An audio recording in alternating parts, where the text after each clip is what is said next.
Salam guys dan selamat datang ke Smooth Studio Channel. Nama aku Wan Smooth dan hari ini aku akan buat unboxing dan juga review dan tips-tips untuk DualSense controller dari PlayStation 5. Part bawah description aku ada letak timestamp, so korang boleh pilih part-part mana yang korang nak tengok untuk dapatkan informasi-informasi tentang DualSense controller ni. Korang jangan lupa subscribe ke channel aku dan juga tekan butang like kalau kau dapat manfaat daripada video ni. Without further ado, let's begin.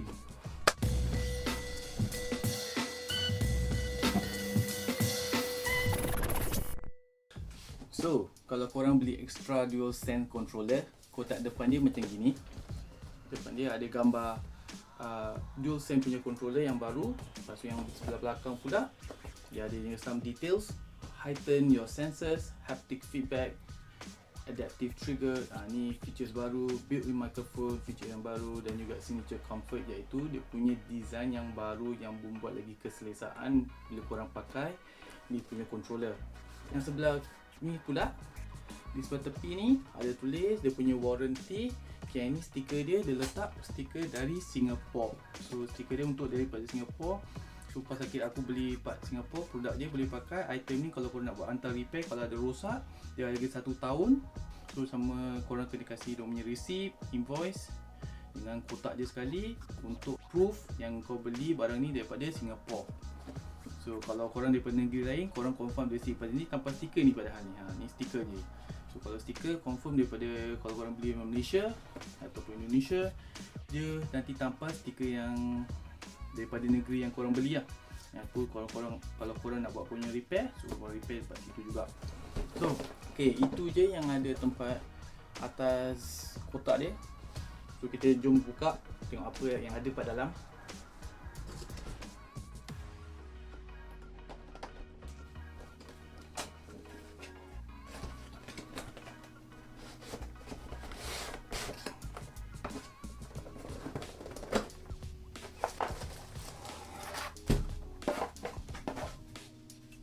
So, dia cuma ada kasih ni kertas panduan dengan controller dia. Okay, korang yang tahu dia cuma ada manual dengan controller dia. Dia tak ada USB punya kabel. Korang kena beli sendiri dengan asing. So, korang kena cari lah USB Type-C punya kabel kat sini. So Type-C punya kabel untuk connectkan ke konsol korang dan untuk gunakan untuk charge. Okay, so take note about it. Kalau korang nak charge lebih cepat, korang boleh pakai USB Type-C to USB Type-C punya kabel macam ini. PS5 punya konsol ada USB Type-C punya port kat depan dia juga. Kalau dia charge, LED light dia bernyala warna orange. Ni korang nampak ni kan tempat tepi ni. Ataupun kat bawah ni ada copper pin untuk korang charge pakai docking station yang diorang jual separately. Tak pun korang boleh beli yang third party punya, yang aku nampak banyak dah jual kat luar. Korang boleh check it out lah. Ok, untuk battery life dia pula, aku dapat pakai selama dalam 10 jam tanpa charging lah. Tapi kalau korang activate semua function feature-features yang ada pada dalam controller ni, macam adaptive trigger, rumbling and sound, dia punya speaker semua, dalam beberapa hours of gameplay dah start low. Korang boleh pergi ke setting dia untuk set apa yang perlu dan apa yang tak perlu untuk save a bit more of battery life. So, weight dia lebih berat daripada DualShock pasal dia ada extra motor dan gears pada dalam ni untuk feature-feature baru diorang. Dan berat dia dalam 282 gram daripada DualShock. So dalam cuma 215 gram. So yang DualShock lama lebih ringan sikit daripada yang baru ni. Ni rasa ada weight sikit lah. Dia ada dia punya pros dia, dia punya bagus dia. Ada weight sikit, kasih lagi, entah, untuk aku lagi best lah daripada terlalu ringan sangat kan. Dan lepas tu button ni, button icon texture dia baru dan tak berwarna yang ada selama ni. Sebelum ni kan dia ada warna-warna yang tertentu kan. Colour dia kat sini merah lah, pink lah, biru lah. So sekarang Sony decide untuk kasih controller dia clean look dengan warna hitam, putih dan kelabu finishing. So diikutkan sama dengan orang punya konsol diorang. Konsol diorang pun hitam putih. Kenakan diorang punya konsol, nampak macam ni, nampak lawa ni, nampak clean sikit. Buttons dia dengan D-pad dia ni pula tekan dia lebih smooth. Okay, lebih smooth, cepat. Pressing travel dia pun macam, untuk aku rasanya macam dia ada kelainan sikit. So ada tak squishy dan ada feedback yang lebih baik. Macam feedback yang macam tekan cepat. Entahlah, dia ada beza dia ada sikit lah.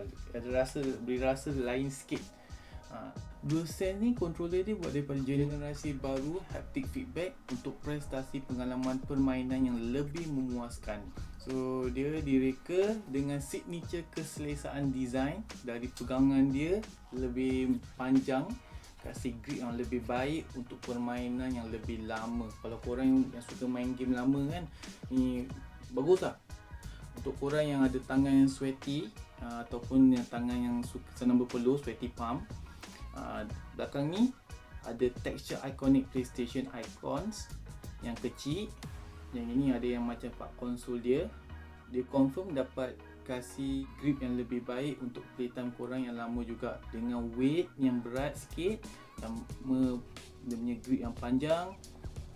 Dan juga ada texture ni, aku rasa dia punya design is a win-win lah.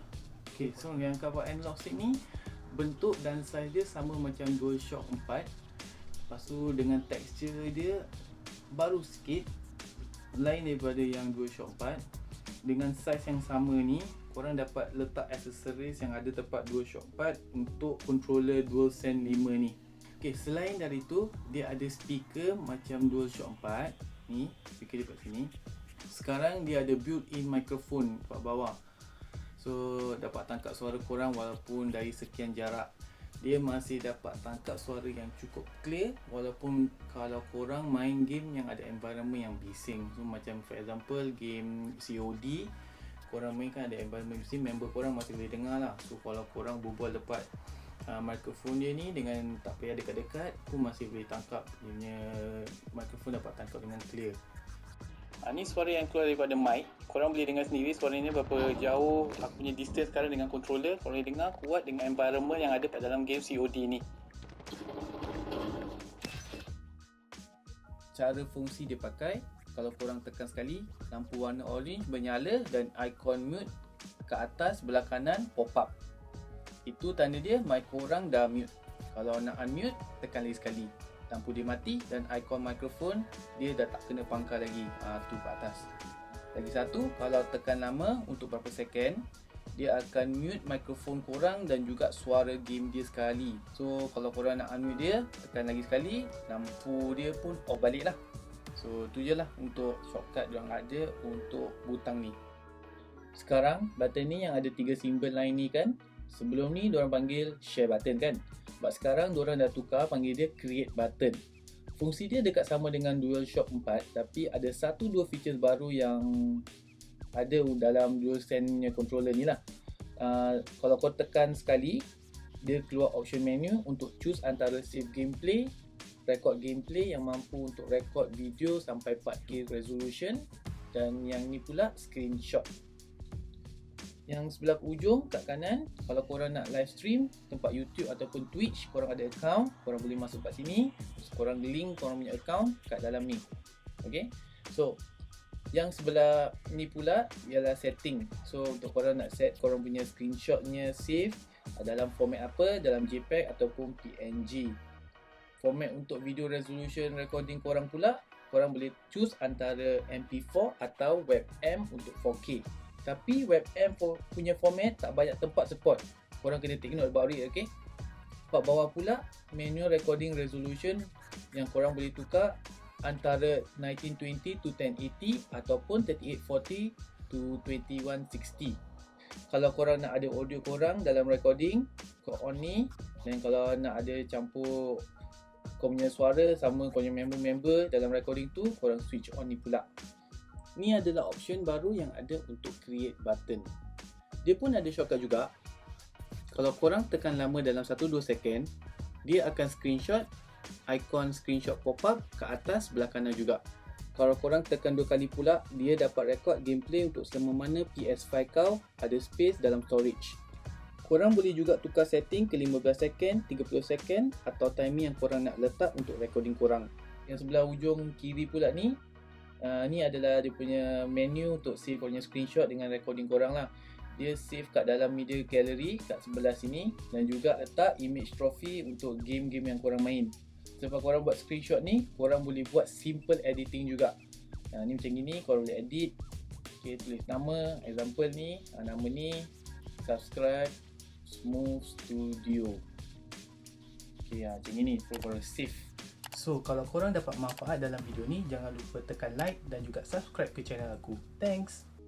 Yang ni pula, option button macam PS4, ada 3 line melintang. Selalu dalam game, kita pakai untuk pause ataupun masuk game menu, drop menu dan macam-macam lagi lah. Depends apa game yang korang main. Yang ini pula, power button dan home button. Dia bukan bulat lagi, dia sekarang ikut bentuk PlayStation nya logo.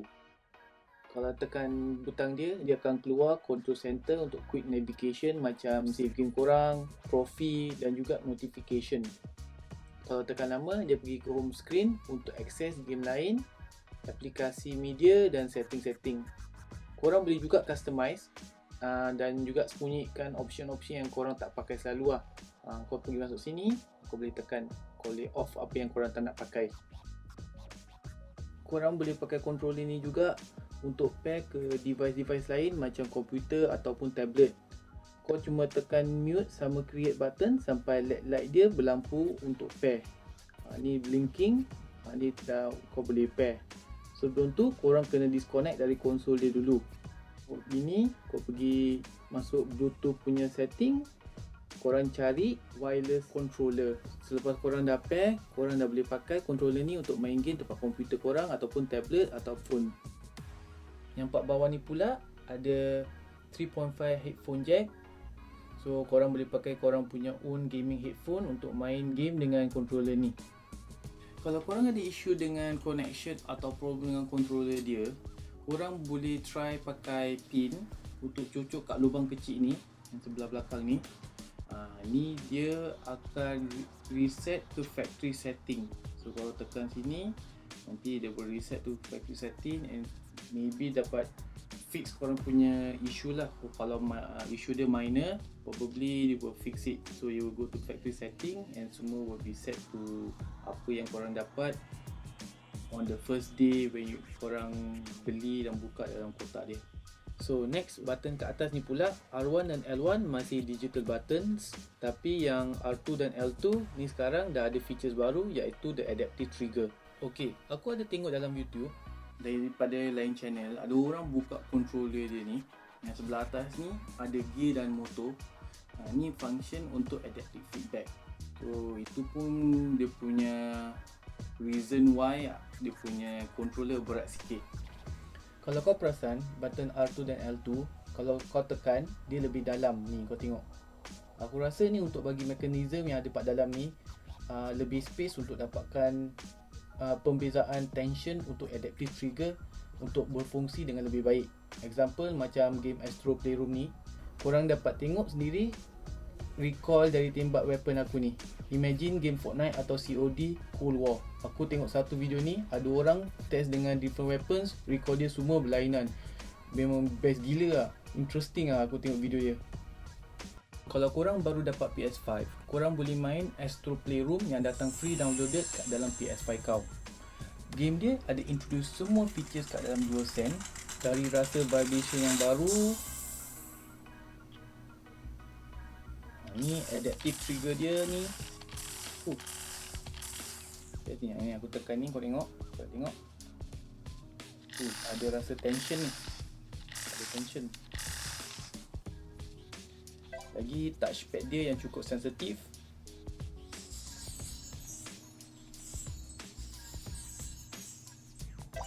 Ini motion sensor dia.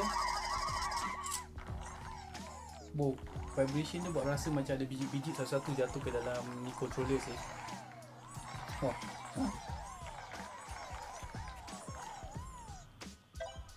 Yang ini lagi satu mikrofon yang berfungsi juga dalam game.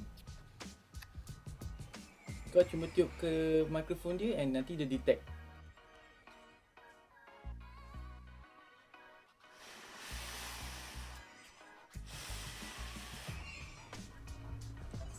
So bila aku main Astro Play, aku dapat experience sepenuhnya function-function ni semua. Dari vibration dia yang mengikut arah dari kanan ke kiri. Kalau ada something atau enemy jalan kan depan kau, kau boleh rasa daripada kau punya controller.